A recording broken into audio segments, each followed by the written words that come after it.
സംസ്ഥാന സർക്കാർ കഴിഞ്ഞ ബജറ്റിൽ പ്രഖ്യാപിച്ച 12 താലൂക്കുകളിൽ ആദ്യത്തേത് ഡിസംബർ 23-ന് പട്ടാമ്പിയിൽ ഉദ്ഘാടനം ചെയ്യുകയാണ്. 5 ലക്ഷത്തോളം വരുന്ന ജനതയുടെ 55 വർഷം നീണ്ടു നിൽക്കുന്ന കാത്തിരിപ്പും അഭിലാഷവുമാണ് ഇതോടെ സഫലമാവുന്നത്. ഇക്കാലത്ത് താലൂക്കിനായി തൂലികയിൽ പിറന്ന വാർത്തകളും കുറച്ചൊന്നുമല്ല. താലൂക്കിന് ആശംസയർപ്പിച്ച് പട്ടാമ്പി പ്രസ് ക്ലബ് സ്ഥാപിച്ച ഫ്ലക്സ് ബോർഡിലേക്ക് ഒരു നോട്ടം.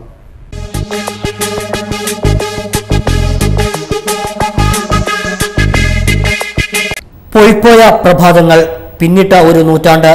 പട്ടാമ്പി താലൂക്ക് എന്ന ഒരു ജനതയുടെ ശബ്ദം ഏറ്റെടുത്ത് തൂലികയിൽ പിറന്നത് എണ്ണിയാലൊടുങ്ങാത്ത വാർത്തകൾ. അനുകൂലവും പ്രതികൂലവും ആണെങ്കിലും ആവശ്യം ഒന്നുതന്നെ, പട്ടാമ്പി താലൂക്ക്.